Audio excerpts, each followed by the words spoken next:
So Pokemon Scarlet and Violet just dropped, and originally I wasn't gonna buy it because I stopped caring about Pokemon way back when the Ice Bucket Challenge was cool. But then I started seeing some of those leaks, and the new Pokemon actually look kinda cool and goofy. So I made the impulse decision to go out and buy it on release, and honestly, I had a lot of fun playing through it.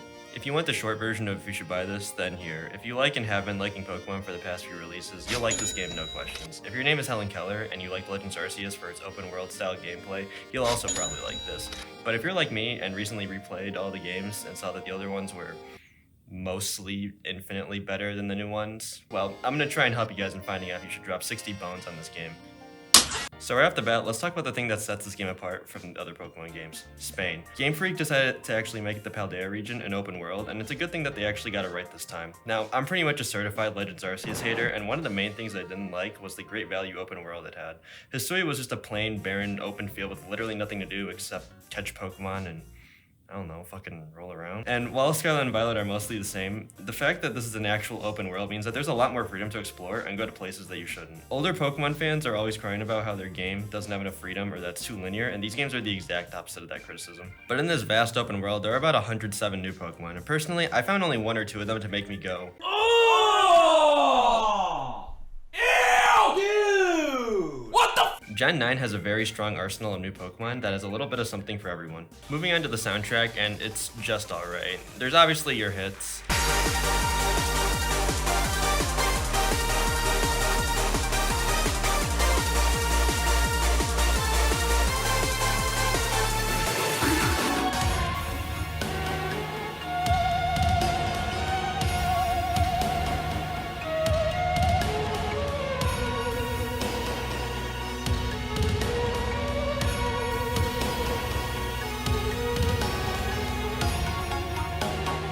But if I'm being real, it isn't quite as memorable as Sword and Shield or Black and White. And speaking of things that are forgettable, the new gimmick, Steven Universeism, is probably up there with Dynamax for being one of the lamest new gimmicks in a region. Basically, you hit this button next to your moves and it'll put a big ass hat on your Pokemon and change its type to this third type known as a Terror type, which can completely flip a battle, but it's also just an honestly very lame concept in comparison to other 1-gen gimmicks. But on the topic of gameplay, the replacement for the Curry Simulator in Sword and Shield is a Subway Simulator where you set up a picnic and make sandwiches for your team to raise affection and get little buffs for exploring or training out in the wild.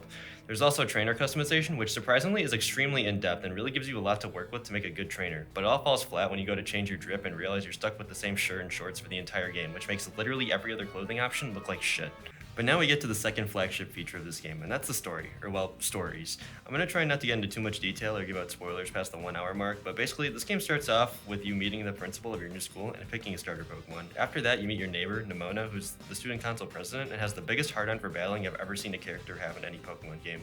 But after this, you eventually run into the box Pokemon depending on your version, and after you revive them from the dead, they save you from a big crowd of Houndour. After this, you go to school and begin your adventure to find your own personal treasure, and it's here that the game splits off into 3 different paths. You got your standard Pokemon League challenge with 8 badges, Elite Four, and Champion, a wild goose chase to chase after 5 type Pokemon with Artman, and a full-on assault on Team Star's 5 bases scattered around the map. I won't go into detail, but of the 3, I found the standard Pokemon League storyline to be the weakest and most forgettable, which is really saying something since the other 2 are almost completely new concepts. But overall, there's a surprising amount of emotional depth to the Team Star and Titan Pokemon stories that I didn't expect, and was pleased to find out that they handle concepts of loss and being an outcast very well. Now, all these paths do filter into a greater story event, but all I'll say about that is that everything after the final battle, minus the very last scene, was completely tonally different from everything great that they built up before, and it led to an overall muddy experience for the final act. But with that being said, if this story sounds like something you'll enjoy, then you probably will, although being able to enjoy it is a completely separate problem, as it brings me to the place where this game suffers the most. This game runs like it's running off a fucking Leapfrog Leafster 2. Only certain areas will actually run at a full and stable 30 frames, and most of the time, you have to be looking away from the interesting parts to actually achieve it. Running around the world is more tilting than autofill Fortnite Arena duos because you'll almost never break 15 frames running around on Miraidon or Cordon. And it doesn't get any better when you go to the cities because all except one will throw you back into single-digit frames consistently. The game is honestly just an absolute clusterfuck when it comes to optimization. Pop-in happens so often that you think Yandere Dev programmed the game.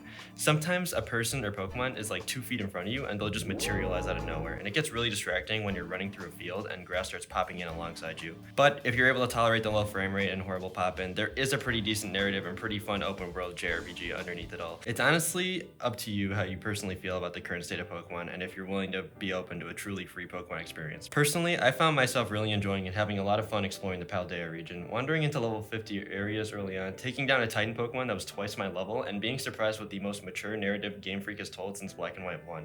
I can confidently say that this is the best Pokemon game on the Switch and one of the better Pokemon games in recent memory, which makes me very comfortable with putting it right here on the tier list. And if there's one thing to take away from this video, it's that it's always morally okay to pirate Pokemon games if it means we don't get shit like Brilliant Diamond and Shining Pearl. I've never felt this way.